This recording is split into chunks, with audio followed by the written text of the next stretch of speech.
Oke teman-teman, balik lagi dengan saya Fikri Ridho. Seperti biasa, saya akan mereaction soal sepak bola Indonesia dan juga tanggapan komentar dari netizen Indonesia soal persepak bolaan tanah air. Jadi seperti apa tanggapan mereka, mari kita simak sama-sama. Tapi sebelum itu jangan lupa untuk like, comment, dan subscribe. Dan jangan lupa juga untuk nyalakan lonceng notifikasinya. Let's go!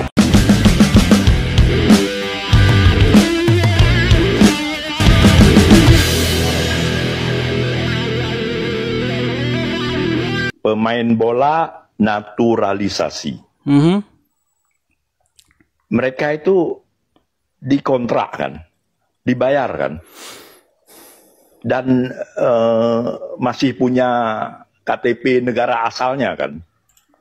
Pemain bola naturalisasi itu mereka orang asing ya, yang sudah tinggal setidaknya 5 tahun di Indonesia, atau mereka punya ikatan perkawinan dengan orang asli Indonesia, dan setidaknya mereka itu sudah menikah atau status perkawinan mereka itu sudah menginjak 5 tahun.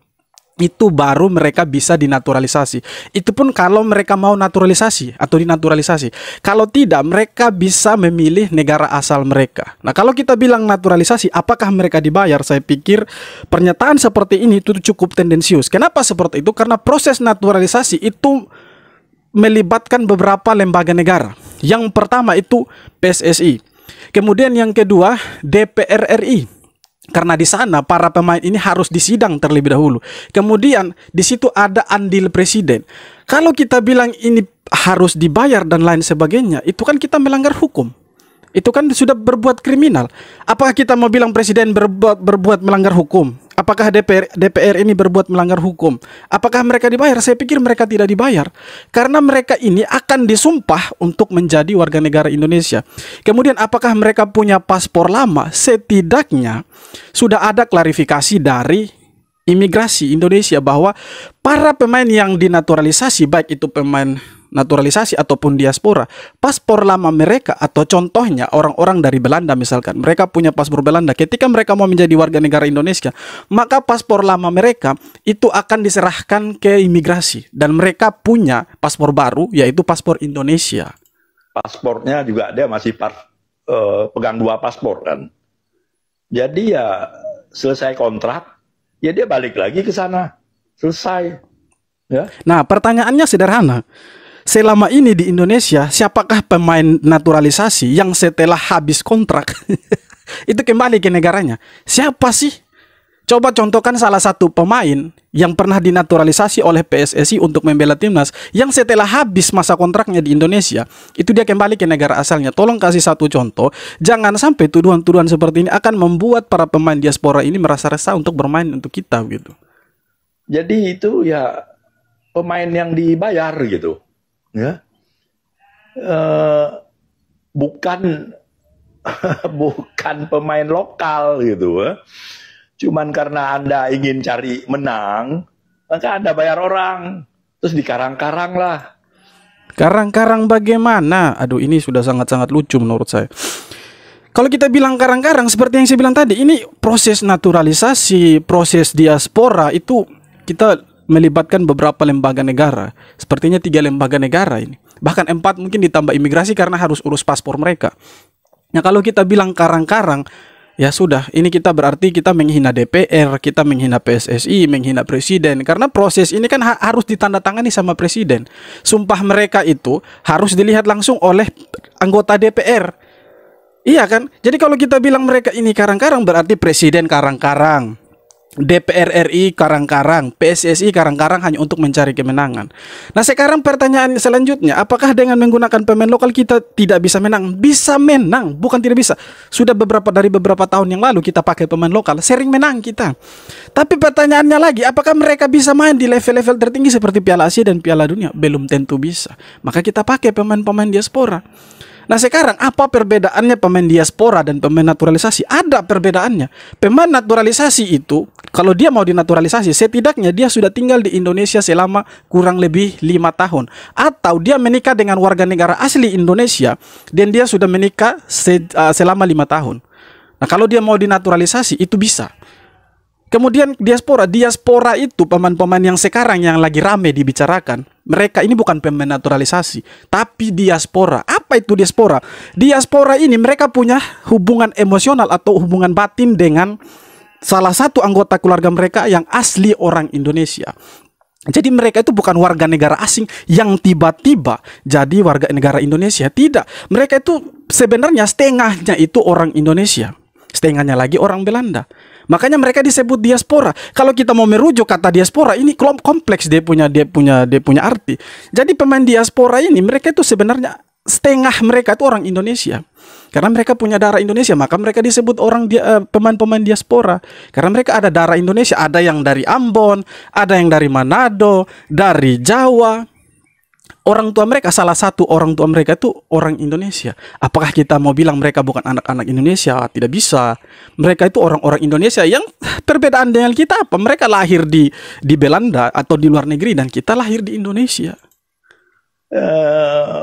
Naturalisasi, ya. Membohongi diri sendiri. Kenapa sih nggak dibuat 1000? Nggak bisa. Kita kalau mau buat 1000 bahkan 10.000 pemain diaspora atau naturalisasi pun terlalu bisa. Tapi untuk apa pertanyaannya? Tidak ada faedahnya. Ini kan mereka dinaturalisasi. Sebenarnya bukan naturalisasi teman-teman, tapi pemain-pemain diaspora ini datang untuk program jangka pendeknya PSSI, bukan program jangka panjang. Karena kalau kita bilang mau pakai untuk program jangka panjang, sekarang mereka sudah umur berapa? Mereka ada yang dari 19 tahun sampai umur 28 atau mungkin 30. Nah, mereka ini untuk program jangka pendeknya PSSI untuk main di Piala Asia tahun 2027, main di kualifikasi Piala Dunia round 3 ini, teman-teman. Nah, kalau kita bilang kita mau pakai pemain-pemain lokal, itu terlalu bisa, tapi hasilnya bukan 1 atau 2 tahun sekarang. Hasilnya kita bisa rasa 5 tahun ke depan, bahkan mungkin 20 tahun ke depan baru mereka matang. Nah, itu sekarang yang lagi diupayakan sama PSSI, bagaimana pembinaan usia muda. Jadi bibit-bibit pemain lokal inilah yang akan kita pakai 20 tahun ke depan. Apakah pemain diaspora yang sekarang akan terpakai lagi 20 tahun ke depan? Tidak mungkin mereka dipakai. Bisa jadi anak mereka itu yang dipakai, atau keluarga mereka yang setidaknya jago bermain bola itu yang dipakai. Karena mereka misalkan proyeknya ini untuk 20 atau 15 tahun ke depan, usia mereka sudah tidak memungkinkan lagi untuk bermain di sepak bola profesional, atau bahkan mungkin mereka sudah pensiun. Jadi sekali lagi, jangan sampai ada tuduhan-tuduhan seperti ini yang membuat pemain-pemain diaspora ini merasa mereka tersudutkan. Betapa sakit hatinya keluarga mereka atau anak-anak diaspora ini yang mereka dengan tulus hati mau bermain untuk Indonesia, mati-matian berjibaku di lapangan untuk satu nama Indonesia, memakai lambang Garuda di dada. Mereka bangga sekali. Bahkan salah satu pemain Indonesia yang diaspora, dia bilang begini, kita ini bukan orang asing. Kita ini orang Indonesia yang lahir di Belanda, sekarang pulang ke Indonesia untuk membela tanah air. Seharusnya kita dukung orang-orang seperti ini. Anak-anak diaspora seperti ini kita dukung, bahwa mereka pulang ke Indonesia karena cinta dengan tanah air mereka, bukan karena mereka dibayar. Kalau kita bilang mereka dibayar, gaji mereka di Belanda yang bermain di Italia, yang bermain di MLS itu gila, lebih mahal bayarannya daripada bermain untuk timnas. Jadi kalau mereka mau tinggalkan mereka punya fasilitas di sana, kemewahan di sana untuk bermain untuk Indonesia dan menghibur kita semua sekarang ini, ya why not? Kenapa kita harus membuat mereka itu menjadi resah, menjadi tersudutkan? Harusnya kita dukung mereka, kita kasih support mereka, mau kalah, mau menang, mau imbang. Kalau mereka sudah bawa yang namanya Indonesia, kita harus dukung mereka. Setidaknya seperti itu. Gila. El Nyengir dan Eliano akan disamperin untuk sumpah segera. Sebelum kita lanjut, buat yang masih ada tanda tambah sebelah, dipencet, di follow-in gue, sikat. Ini pasti nanti ada yang pelintir-pelintir lagi. Loh, kenapa Silger Liano Renders sumpahnya itu bukan di Indonesia? Kenapa datang ke Belanda? Bukan urusan kau. Karena kedua calon warga negara Indonesia yang merupakan nanti akan bergabung dalam timnas masih berada di negara tempat mereka membina klub sepak bola di Belanda, maka langkah tercepat yang bisa diambil adalah kami memberangkatkan tugas dari Kementerian Hukum dan HAM, yakni Dirjen AHU, untuk pengambilan sumpah bagi warga negara di Kedutaan Besar Indonesia di Belanda. Mudah-mudahan ini akan menjadi berita gembira bagi kita semua. Dan gembira sekali, karena kita butuh pemain baru untuk lawan Bahrain, lawan Cina, lawan Jepang. Kita butuh tambahan striker yang berkualitas, kita butuh tambahan back yang berkualitas, supaya apa? Yang ada di bangku cadangan atau yang ada di bench itu dengan yang starting 11 itu kualitasnya sama. Jadi ketika diganti itu bukan karena capaian, karena strategi. Bisa tampil di Piala Dunia yang akan datang. Yes, itu baru betul. Tim Indonesia. Ya, lo nggak salah dengar. Pernyataan ini disampaikan langsung oleh Kemenkumham, menterinya Pak Suratman Andi Aktas akan mengirim utusan Dirjen AHU, yaitu Administrasi Hukum dan Umum, ke Belanda segera untuk proses pengambilan sumpah Miss Hilgers dan Eliano Reinders nanti di kedubes yang ada di Belanda, guys. Karena untuk mempercepat semua prosesnya, sedangkan pendaftaran untuk pertandingan berikutnya ketika Indonesia akan menghadapi Bahrain semakin sempit. Sekitar tanggal 24 terakhir pendaftaran. Sedangkan kedua pemain tersebut, terutama Miss Hilgers, masih harus mengikuti jadwal pertandingan yang padat. Sehingga kemungkinan sulit sekali untuk menyempatkan waktu ke Indonesia agar diambil sumpahnya. Ya, kita apresiasi langkah cepat dari Kemenkumham dan PSSI. Semoga aja kedua pemain ini, Miss Hilgers dan Eliano, segera dapat bergabung dengan tim Garuda dan membela timnas Indonesia pada 10 dan 15 Oktober nanti. Ya, kita berharap sih begitu. Nah, ini bayangkan teman-teman. Ini bukan hanya 3 atau 4 lembaga negara. Bayangkan, sampai Kemenkumham pun itu dilibatkan. Nah, kalau kita bilang mereka ini karang-karang hanya untuk sebuah kemenangan, ya berarti kita ya menghina lembaga negara ini yang berjuang mati-matian untuk membanggakan Indonesia. Iya kan? Betul tidak? Betul lah. Fans Indonesia penuh totalitas, jurnalis Arab Saudi tunjukkan kegagumannya. Jurnalis Arab Saudi bernama Khalid Al-Lulayan mengakui sangat kagum dengan supporter Indonesia. Pada akun Instagramnya, dia menunjukkan betapa cepatnya tribun penonton Indonesia penuh. Padahal kick off masih 1 jam dan 15 menit lagi. Selain itu, di video lainnya dia menyindir fans tuan rumah. Dia menganggap fans Arab Saudi tidak antusias untuk menonton timnasnya sendiri. Dia kecewa karena fans Arab Saudi tidak membuat stadion full penonton. Fans Indonesia Fans Indonesia itu Indonesia mau main di mana saja ada mereka. Bayangkan itu pertandingan Inter Milan dan Manchester United saja. Itu bukan main di Indonesia, tapi yang diteriakan nama Indonesia itu. Menjaga psikologi mereka. Kita berharap mereka ini tidak terganggu dengan statement-statement yang menghilangkan dan mengurangi semangat mereka. Karena ya, betul. Sudah ada beberapa pemain yang tentu membaca statement-statement itu. Kami sangat berharap bahwa ini tidak terulang-ulang karena kami khawatir ini juga akan mematahkan semangat mereka. Dan kita menjaga psikolog anak-anak supaya mereka juga tidak terlalu serius untuk menanggapi medsos atau statement-statement yang kiranya tidak positif bagi kami, bagi federasi kami. Berharap kita semua juga sadar bahwa statement-statement negatif subjektif ini jangan sampai mematahkan semangat mereka yang kita. Iya, sebenarnya ya tidak masalah untuk mengkritik itu, ya sah-sah saja sebenarnya. Karena sekali lagi ini kan Indonesia negara demokrasi, bebas. Kita mau mengomentari siapa saja bebas, mau kritik siapa saja bebas. Tapi kembali lagi jangan sampai offside. Ya kasihan mereka ini sudah capek-capek mau main untuk Indonesia, bela-belain untuk main untuk Indonesia. Yang negaranya itu peringkatnya itu 130-an ketika mereka datang. Iya kan? Bahkan sebelum itu kan 170-an mereka para pemain diaspora ini datang. Sekarang mereka berjuang mati-matian mengangkat derajat sepak bola Indonesia semakin disegani dunia. Bahkan level kita sekarang bukan lagi level di AFF. Yang sekarang yang Indonesia lihat itu bukan lagi AFF tapi Piala Asia, Piala Dunia. Bahkan pandangan itu jauh sekali ke depan itu. Bayangkan, dulu kita hanya lihat apa? Piala AFF, SEA Games. Sekarang bukan itu lagi level kita. Level kita itu ada di Piala Asia. Walaupun kategori negara kita ini masih negara underdog, bukan tim elit seperti Australia ataupun Jepang ataupun Korea Selatan. Tapi setidaknya kita ada di situ, nongolin Indonesia merah putih di situ, bersaing dengan negara-negara yang sepak bolanya elit. Harus bangga kita sebenarnya. Dengan adanya pemain-pemain diaspora ini sebenarnya satu hal yang positif untuk pemain-pemain lokal Indonesia. Dengan adanya mereka itu sebenarnya ilmu-ilmu mereka tuh bisa diserap. Teknik-teknik mereka yang tidak ada di Indonesia, yang mereka dapat di Eropa, seharusnya itu bisa ditularkan ke pemain-pemain lokal supaya mereka sama jagonya dengan pemain-pemain diaspora ini. Harusnya itu yang kita dorong, bukan malah kita membuat statement negatif yang seolah-olah mereka ini tidak punya dampak positif untuk timnas. Nih, lihat ya kualitas pemain lokal kita, guys. Lihat ya, lihat. Dia berbibis. Ini sepertinya mau coba ikuti si Arhan ini ya. Coba kita lihat. Arhan jatuh. Oh, licin itu. Mungkin salah lap bolanya itu, dilap mungkin masih ada keringatnya itu. Makanya waktu dilempar itu ya bolanya itu tidak sampai di gawang tapi ya keluar lapangan itu.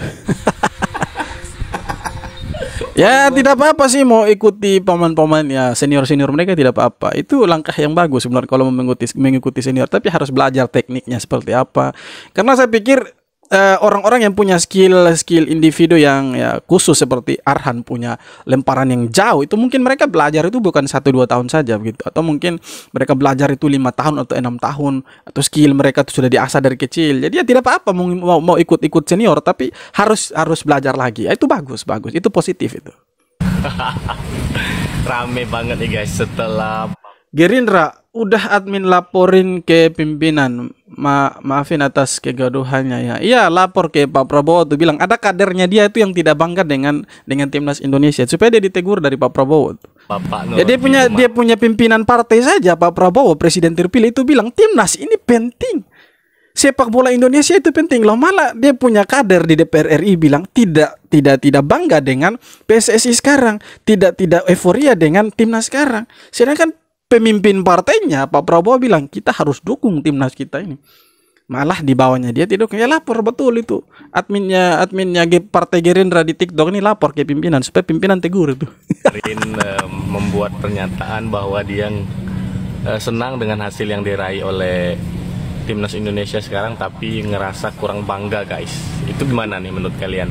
Dan juga nih langsung dikomentarin oleh akun official langsung dari Gerindra nih guys.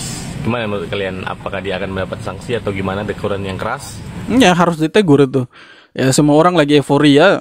Ya bahkan mungkin ya pimpinan partai Pak Prabowo itu mungkin senang sekali dengan yang diraih sama timnas sekarang. Masa dia tidak senang, tidak euforia dan tidak bangga. Setidaknya kalau dia tidak bangga, itu dia punya sesuatu yang dia buat untuk timnas begitu. Untuk sepak bola Indonesia khususnya timnas. Setidaknya ada sesuatu yang dia buat begitu. Jangan hanya kita bilang tidak bangga tapi tidak ada sesuatu yang dibuat untuk timnas begitu. Malah buat statement negatif itu. Tak hanya PAS, FC Dallas bukakan rekrut pemain Indonesia lainnya. Nampaknya klub Martin PAS FC Dallas mulai punya ketertarikan terhadap pemain Indonesia. Itu disampaikan PAS belum lama ini. Bahkan klubnya meminta PAS agar merekomendasikan pemain Indonesia yang punya potensi bagus untuk direkrut. Tentu ini kesempatan yang baik untuk pemain Indonesia abroad ke MLS. Apalagi itu bagus itu. Apalagi si Martin PAS ini kan dia salah satu kiper utamanya FC Dallas itu ya.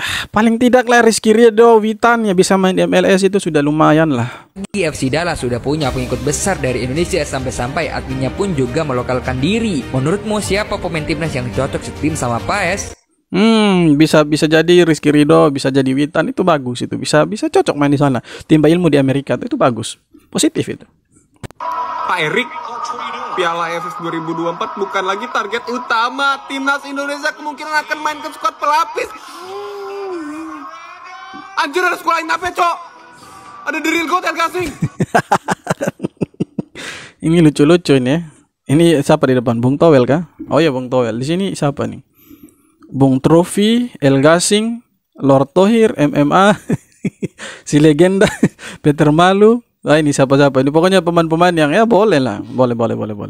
Boleh taruh di sini untuk pemain di AFF nanti. Ini siapa lagi, Cok? Siapa lagi nih? Kayaknya orang-orang politik ya kayaknya ya. Yang kita juga nggak tahu siapa, nggak terkenal juga di politik. Jadi ya banyak yang komen sampai nyerang beliau. Menurut gue sih nggak perlu diserang, bener. Kalian capek komen-komen kayak gitu, bener. Itu akan meningkatkan engagement beliau aja. Apa yang harus kalian lakukan? Report biar akunnya hilang, selesai. Nggak bisa ngomong lagi. Yes, setuju, betul. Kan gampang. Nggak usah kalian capek-capek nyerang, ngata-ngatain, dosa juga, nggak baik juga untuk kalian, gitu ya. Kalian bisa terpancing emosi. Tinggal kalau nggak kalian blok, kalian report, selesai. Kan itu hal yang sangat mudah yang membuat kalian bisa tidur nyenyak setelah itu. Kalau kalian melakukan yang gue bilang, oke? Nggak usah emosi lah, santai. Nggak penting orang kayak gini. Ini siapa? Iya betul. Yang penting bagi timnas itu, ya kan, bisa lolos Piala Dunia, bisa main di Piala Asia, itu sudah sesuatu sekali. Karena dulu mana kita ada target-target seperti itu. Kita targetnya apa dulu? Piala AFF, Piala Ciki. Sekarang Piala Ciki sudah diguna untuk Indonesia. Silakan yang mau main pikir-pikir sudah. Nah, aku izin berpendapat ya mengenai statementnya Bung Towel ini teman-teman. Bunyinya kayak gini. Daripada seri 2 kali, poin hanya 2. Lebih baik kalah 1 kali, menang 1 kali, poin dapat 3 seperti Bahrain. Nah, itu statementnya dari ya, setidaknya kita jangan seperti Bahrain dibantai 5-0 sama Jepang itu. Karena waktu lawan Arab Saudi, lawan Australia memang betul dia menang 1-0 untuk main di kandangnya Australia. Tapi kan waktu lawan Jepang itu di kandang sendiri lagi main lawan Jepang, hancur dia, ya kan. Setidaknya seperti Indonesia main lawan Australia imbang, lawan Arab Saudi imbang. Jadi lebih bagus Indonesia dong, belum pernah kalah. Bahrain sudah pernah kalah 1 kali, bahkan dibantai habis-habisan sama Jepang 5-0 di kandang sendiri. Jadi pertanyaannya, apakah lebih baik menang 2 kali, imbang 2 kali, lalu ada di peringkat 4, kemudian menang 1 kali, kalah 1 kali di peringkat 3, lebih baik imbang 2 kali. Karena kita bisa tahan imbang negara-negara kuat. Daripada menang 1 kali, terus ke depannya kalah terus, ya percuma. Oke teman-teman, jadi itu dia beberapa video tanggapan dan komentar dari netizen Indonesia. Memang beberapa hari terakhir ini muncul orang-orang yang sebelumnya kita tidak kenal, yang ada juga yang kita tahu di media sosial, di TV mereka sering berbicara politik. Tiba-tiba mereka jadi orang yang paling mengerti bola, orang yang paling mengerti soal naturalisasi, orang yang paling mengerti soal diaspora, yang paling paham soal sepak bola Indonesia. Bermunculan ini. Sepertinya mereka seperti itu, punya kepentingan gitu. Apa sih sebenarnya, maksudnya kita hanya perlu dukung timnas gitu. Oke lah, silakan mengkritik, tapi saya pikir kritikan yang selama ini kita lihat ya, baik itu dari media sosial, yang kita dengar dari statement mereka melalui video, itu menurut saya itu sudah sangat offside. Ya bayangkan mereka mempersoalkan masalah diaspora, mereka bilang itu memalukan, mereka bilang itu penipuan, tidak bangga, ya tidak euforia, tidak senang dan lain sebagainya. Mereka bilang yang cinta timnas itu bodoh dan lain sebagainya. Ya tidak apa-apa. Kita lebih memilih itu hal-hal statement atau hal-hal negatif seperti itu dituduhkan kepada kita pecinta timnas, daripada kita harus menerima kenyataan kalau dulu kita itu tidak dianggap sama sekali di ASEAN. Bahkan di dunia ini kita, siapa sih yang mau tahu Indonesia dulu? Sekarang ini bukan hanya ASEAN saja yang mengakui Indonesia, bahkan negara-negara di Eropa, negara-negara di luar, di Asia pun mengakui Indonesia. Pelatih-pelatih hebat pun bilang Indonesia sekarang sudah berbeda. Ya saya sih lebih memilih dibilang bodoh karena mendukung timnas, ya memalukan itu diaspora atau naturalisasi, tidak bikin bangga, ya lebih baik ya, kita pilih kata-kata seperti itu, tidak bangga dan lain sebagainya. Tetapi kita tidak dibantai sama Bahrain lagi 10-0, kita tidak jadi bulan-bulanannya Malaysia, kita tidak ada di bawah bayang-bayangnya Malaysia, Vietnam, Thailand. Kita sekarang sudah berdiri sendiri, berbeda level dengan mereka. Buktinya apa? Kualifikasi Piala Asia 2027 itu Indonesia tidak ada di situ. Indonesia sudah lolos langsung, dan itu Indonesia nongol sama-sama dengan siapa? Dengan Jepang, dengan Korea Selatan, dengan Australia. Bangga tidak kita? Harus bangga sebenarnya. Karena apa? Indonesia tidak pakai sistem playoff lagi seperti negara-negara tetangga kita, Malaysia, Thailand, Vietnam, Timor Leste, Filipina. Mereka itu harus berjuang mati-matian untuk main di Piala Asia nanti. Sedangkan kita sudah duduk enak, tinggal tunggu kapan itu putaran finalnya Piala Asia itu. Sedangkan negara-negara tetangga kita itu masih berjibaku harus berjuang mati-matian untuk main di Piala Asia. Sekarang fokusnya Indonesia apa? Untuk lolos ke Piala Dunia, setidaknya lewat babak playoff lah, ronde keempat. Karena sekarang kita ada di posisi ketiga, keempat, di bawahnya Bahrain. Jadi kalau kita misalkan menang 4 kali dapat 12 poin dan sisanya kita bisa tahan imbang, kita bisa naik di peringkat 2 dan kita bisa lolos Piala Dunia secara langsung. Setidaknya seperti itu teman-teman. Oke, sekian video kali ini. Terima kasih banyak untuk video sampai akhir. Sekali lagi jangan lupa untuk like, komen, dan subscribe. Kita jumpa lagi di video-video berikutnya. Hormat.